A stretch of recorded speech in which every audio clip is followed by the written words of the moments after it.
Moi, votre serviteur, tout ce qui papille la moupé, babi chaîne et ça quand moko, bon ça abonné na VNTV. Ah, bima dans la patronne, non c'est la catécico yo. Ma maman a bu la patronne, non c'est la a bu la patronne.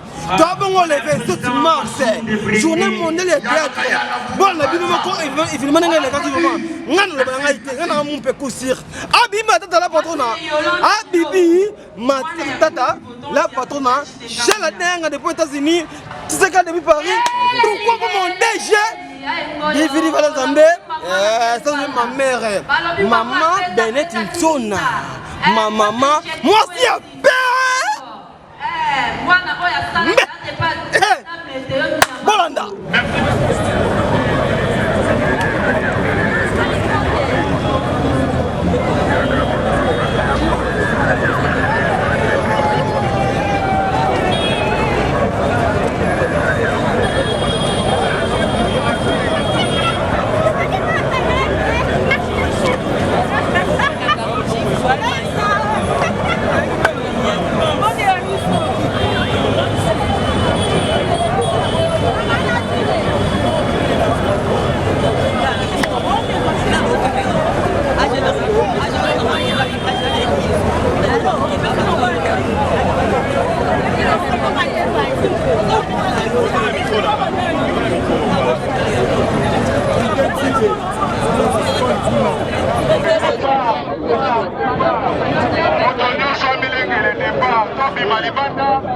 Tobi Malibanda, alignement.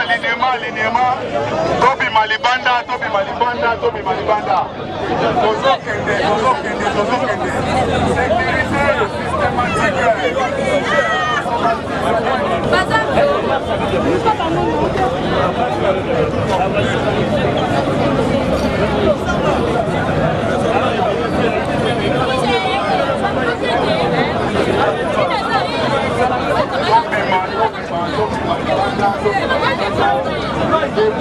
Banderole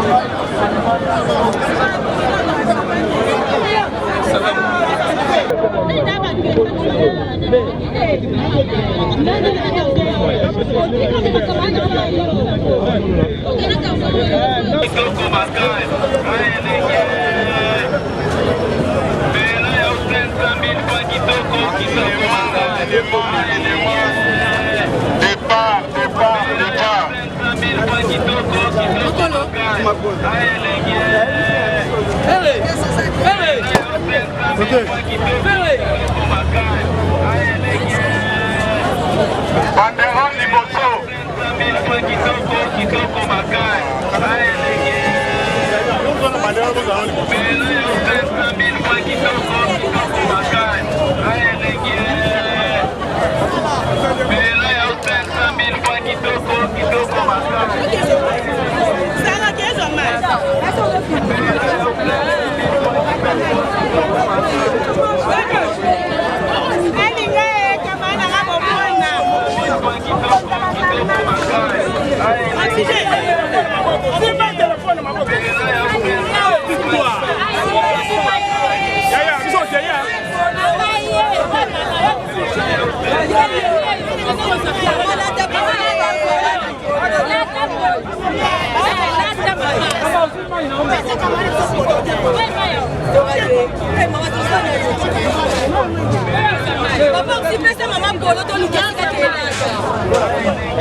bandeko boya tokende biso nyonso boya tokende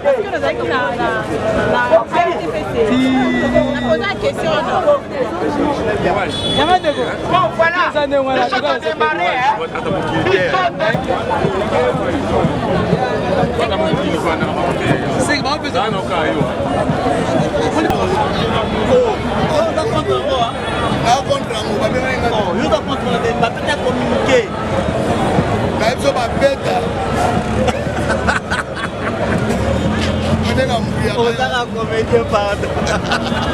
Voilà, yo moko yokana no NDPC zika ya biso. Ozala wana discipline. Yo bina moye mate. Aso musore ba obina te. Ya ye azaka na dance na bana ko ya na meza ubema wa. Ya azaka na dance.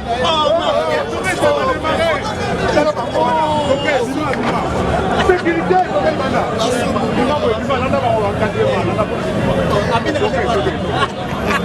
les camps de l'Eman. Félicitations.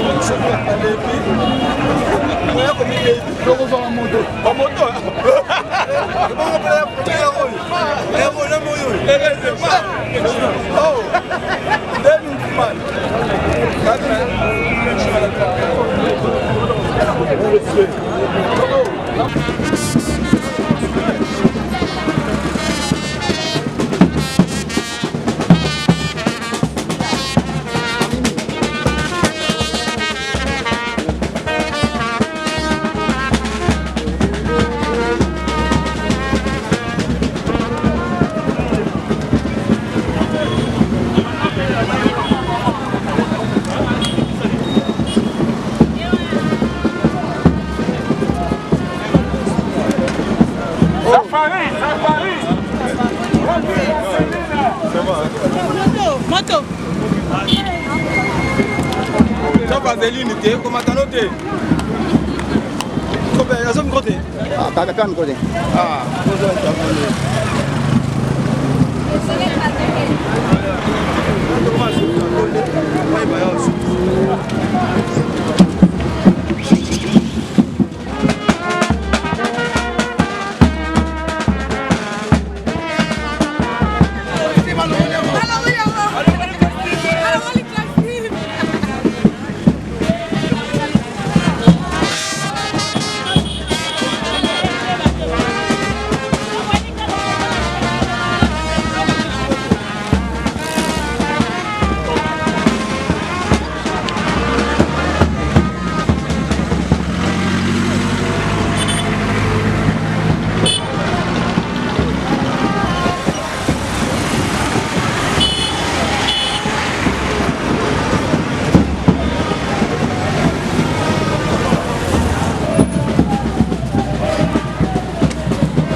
Bonjour papa.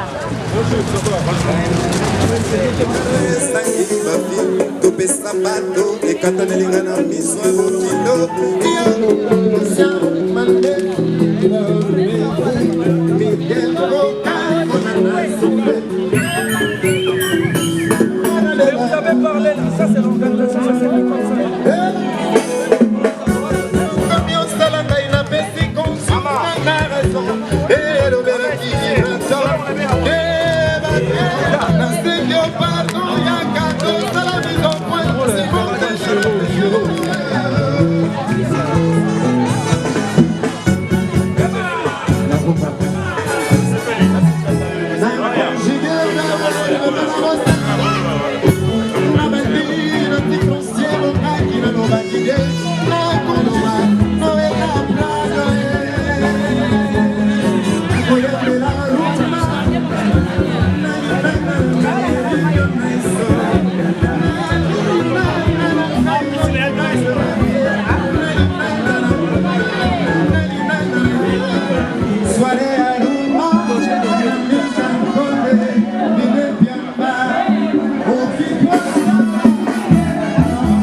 pour représenter vraiment Tchang. Pour ça, chez un normal, tout ça, un jardin botanique, place milieu ezali, donc l'événement karaté au banda, donc l'événement. Alors, il y a na regretté quand on a bateau parce que dès que ça vous a mis loulou le 27 mars, c'est la journée internationale du théâtre. C'est la journée à Bissot artiste, photo par la journée wana. Les gens ont fait la journée, la journée de la femme. Alors, Bissot jour, na Bissot, c'est la journée mondiale, c'est la journée internationale du théâtre. Mawaming na bao été, Mawatro, vraiment ce n'est pas bien. Parce que babi journée est sacré dans le mois de mars. Na nemo ma tola na journée moko. On a nemo ma journée wana yo été. Au moins t'es raté. Merci la bande de coup de chapeau à tous les fans, tous les bandes de combat dans l'Arabie Saoudite, vraiment qui top. Merci. Ce n'est pas de n'importe quel artiste, mais les artistes et comédiens du monde entier, et précisément, particulièrement de Kinshasa, les Lotoyokani, nous célébrons autrement. Nous avons beaucoup de gens dans le jardin botanique. Est-ce que tu marche dans la place des artistes, la victoire, tu es malé malembe, tu es dans le jardin botanique. Est-ce que tu es commandé dans ndege, NTPC, musique, Mutebeti, et puis il y a concours de danse, il y a défilé de mode, il y a tout ce que vous pouvez voir, les improvisations et consorts. Je vous bénis, vous serez gâtés. On a secrétaire, il y a NTPC Django. Serge, bonjour. Oui, bonjour. En tout cas, merci beaucoup pour nous accorder la parole. Le 27 mars, on célébrer la journée internationale il y a théâtre. Bongo, on a la République démocratique du Congo. Nous avons la ville province de Kinshasa, la capitale. Et Sigawabi, initiateur, il y a ANTPC, le président Massoumou, il y a la Kayala. Donc, sous impulsion, on a la carte jardin botanique pour célébrer le 27 mars. ozali secrétaire na Tchango ozaka représenté na Tchango yo moko peut-être équipe mobilisée ton ngeni. Merci beaucoup. Lokola naza cerveau moteur ya Tchango. Autorité morale. Et puis autorité morale. Donc nayebi batu nanga malamu na moment oyo coup de chapeau na président Saint-Denis, notre vice-président ya ANTPC, coup de chapeau na le doyen Mabunza Bilolo, coup de chapeau na le vieux Sans Unique, coup de chapeau na président Sunda Mokula oyo azoswa ba image sikoyo, coup de chapeau na maman présidente Mimi Somba, coup de chapeau na Congo. La Bra Congo est avec nous. Qui dit Bra Congo dit rafraîchissement. Donc Toromela, logo les a fêtis. On va boire. Alors, soyez à l'aise. Le service protocole va vous guider. À côté les misabino table moko moko. Pobo kendeko se servir. Tango kendekuna, il faut se servir avec modération.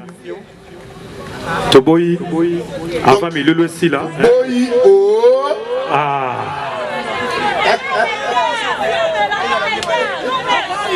Et il y a l'état. Problème de Torobongissa. Alors, mesdames, mesdemoiselles et messieurs, nous allons démarrer officiellement notre activité. Alors, Nasengi, 5 comédiens. Je prie, je demande si le CG peut nous ramener 5 comédiens et comédiennes ici. À Toyemba, Nabango ensemble. Voilà, hymne national. Ok, bon matin. Toyemba, hymne national. Ah, mais le président Rock passe à Poloté. Tengana Zana Polo, il y a Africa. Parce que, d'être au sommet d'un président, pour votre information, aujourd'hui c'est en même temps l'anniversaire de ma troupe. Ok. Je me suis sacrifié. Chalakara Aweza National. Natiki Bandekona Bino na Milulu Misusu. Yangona. Et c'est quand même pour Yébapé que les deux journées à troupe Nanga. Bon. Et ça va être malade. Pour mettre l'Africain à ma boko makasi.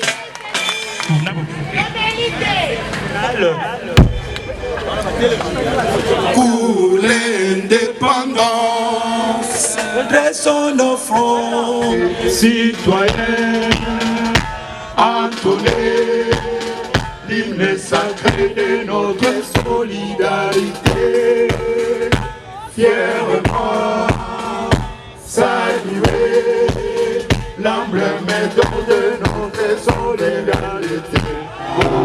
ANTPC, monde des artistes et comédiens. ANTPC.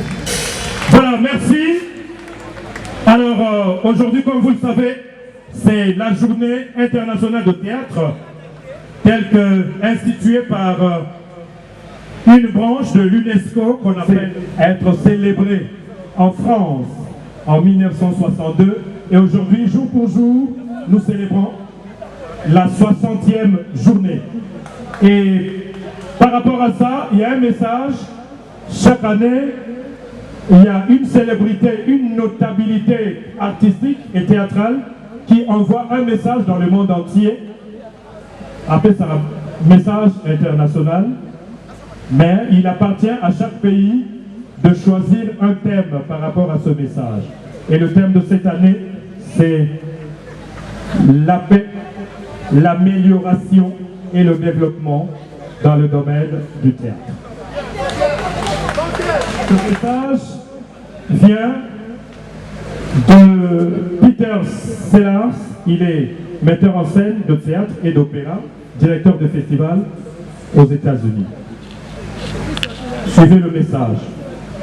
Chers amis, alors que le monde est suspendu chaque heure et chaque minute à un flux continu d'informations, puis-je nous inviter en tant que créateurs à entrer dans notre propre regard, dans notre propre réalité et dans notre propre perspective d'un temps et d'un changement épique, d'une conscience et d'une réflexion épique, d'une vision épique. Nous vivons une période épique de l'histoire humaine et les changements profonds et massifs que nous ressentons dans les relations des êtres humains à eux-mêmes dans les relations des uns envers les autres, comme dans les relations au monde non humain, tendent à dépasser notre capacité à saisir, à articuler et à exprimer. Nous ne vivons pas réellement dans ce cycle de l'actualité 24 heures sur 24, nous vivons aux frontières du temps. Les journaux et les médias sont totalement démunis et incapables de gérer ce que nous expérimentons. Où est le langage? Où sont les gestes? Et quelles sont les images qui pourraient nous permettre d'appréhender les profonds glissements et les ruptures de voir au-delà des illusions, de l'arrogance, de l'aveuglement et du déni humain? Nous sommes si certains de ce que nous regardons et de la façon dont nous le regardons que nous sommes incapables de voir et de ressentir des réalités alternatives. On applaudit très très fort. C'est un message destiné à tous les acteurs, à tous les comédiens du monde entier. Après ce message, nous allons inviter l'Association nationale du théâtre populaire et cinéma, Monsieur l'ambassadeur Yala Kayala, Ndongi Mambimbi, Massoumou Debrende, que je vous demande on applaudit très très fort. Sous vos applaudissements, il va monter l'escalier pour prendre la parole. Bonjour. Obeta Maboko pona bino moko s'il vous plaît.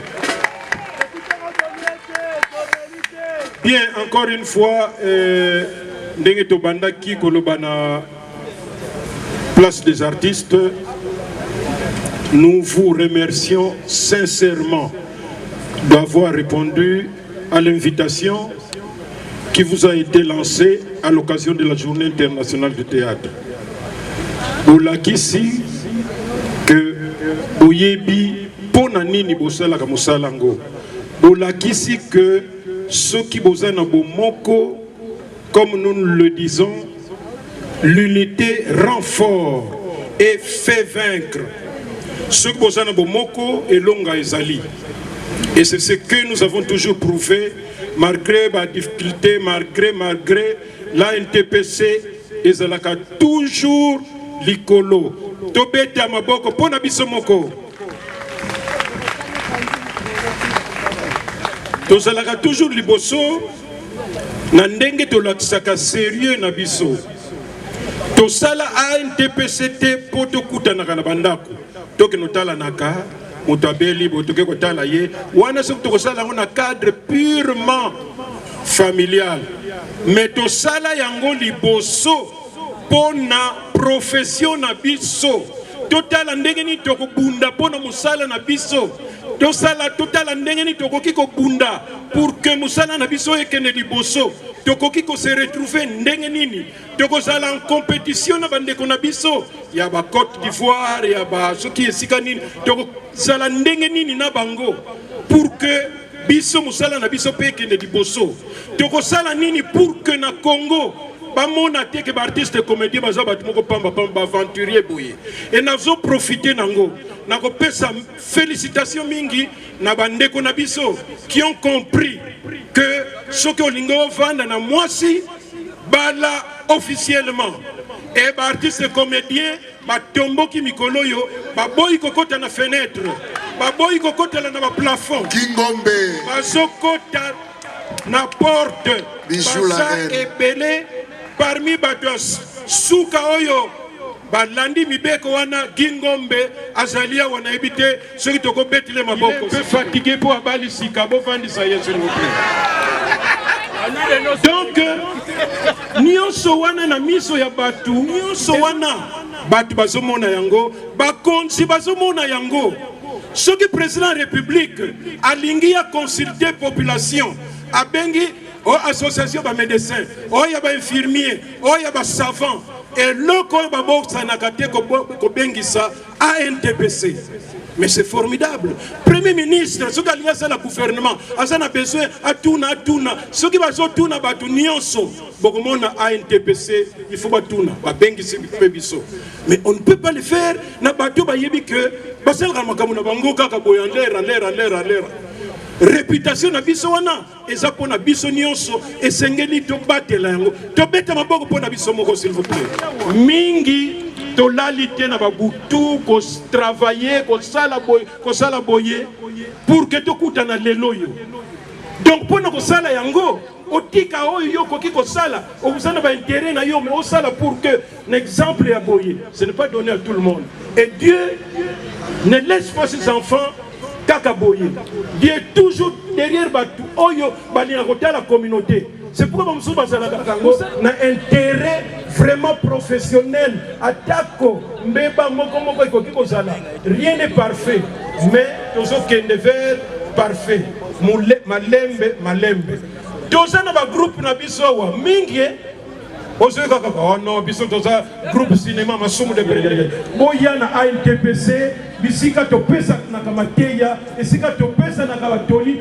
pour que toyeba pourquoi nous sommes ici groupe ya masumu de Brende c'est vrai que nous passons comme tout le monde dans la chaîne la caméra bozo tourner en montage petit trucage et tout ça vanini bozo kende bozo ça la télévision mais le jour qu'on va appeler masumu de Brende na troupe na ye na gouverneur de la ville Jantini Ngobila sur quel point bazoninga ko insister que voilà ils ont la difficulté boti ba comme na kin opeto parce que ba konzia braza puis ba boya tout ça tokozala na grand hôtel est-ce que tu connais la cinéma kuna ah est-ce que qui dit bande ça la mingi na ba groupe donc nous sommes dans des théâtres c'est pourquoi association nationale du théâtre populaire et cinéma quand on répétition zali au salaka 2 répétitions moko pona ko jouer na salle ko ganga na ko loba makasi e ko kanate loko nyonso wana voilà la NTPC encore une fois tozo pesa bino merci tozo féliciter protocole na biso comme d'habitude ba comme une expérience makasi eza na matanga ba fête oyo mama Misenga zoko diriger to betela protocole na biso maboko makasi s'il vous plaît baza très fort ce que bozana ba fête bokoki pe ko benga bango to pesa maboko vigiler alors vigiler yasuka yangoyo d'ailleurs pour tout peu na tosilisa na tosenga bango ba matala podium. Très fort pour le président de la NTPC, Excellence, Monsieur l'ambassadeur de la paix, Ndungi Mambimbi Masumu de Brende. Alors, nous avons dit que makasi pour les comédiens nyonso bazali awa, biso nyonso to bibeteli maboko. To beti maboko pour les doyens bazali awa. Je salue la présence de Caporal Murumba. Caporal Murumba, oh basala et belé. Azalaki na Côte d'Ivoire, il est là parmi nous. Il faut honorer les vieux. Voilà, Badoyen Pé Bazali, Badoyen tous Bazali. Papa Ntsaka la paix Azali, awa parmi biso to betelier maboko makasi. Bango bazwa banda idéologie. Tombo sanité Mbali Osombo, ya Freddy. Il faut respecter les doyens et les aînés. Massasi Kabamba parmi nous, to beteli bino maboko makasi. Voilà, Makala Ekpoko. Yewana Pekati na biso to betela maboko makasi. Ekpoko Bonga. Mama Boli, Mama Bolingo, groupe Salongo parmi nous ce soir. Merci beaucoup. Wapi Badoye Misusu. Badoye Basilia. Ah, to beteli maboko makasi. Mama Linga Yasipi. Yasipi.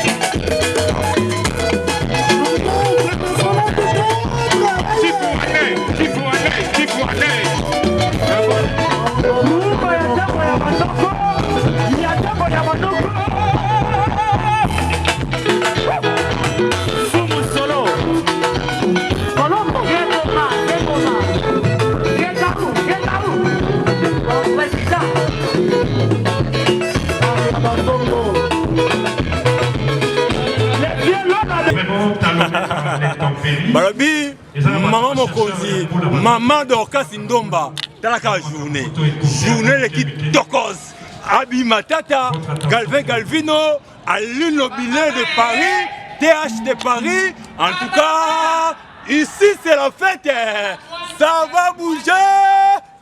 Merci, on applaudit très très fort. Là, on était ensemble avec vous, le monde entier. Bon, t'as une journée mondiale qui n'avait un TV. Cela veut dire, voilà, la télévision. Bon, on est bien au monde. Ah, Bibi Matata, la patronne. Non, c'est la caca. Non, on l'a quand même. Avec un TV, télévision. Hey! Galvin Galvino, les bourgeois de Paris. Les bourgeois de Paris. Ouais. On vous applaudit très très fort. C'est la colis, non, c'est la BDV. Pourquoi pas à toi, Aline Bilele? C'est la colis, non, on peut s'appeler DVD. Non, c'est la code Nayo. Et pourquoi pas toi chez la dernière depuis les États-Unis, 15 ans depuis Paris? Pourquoi pas à toi, partout en examen, papa le père Roussel? Non, c'est la caca. Je veux dire que nous, on est ensemble vraiment à prochain numéro. Ciao!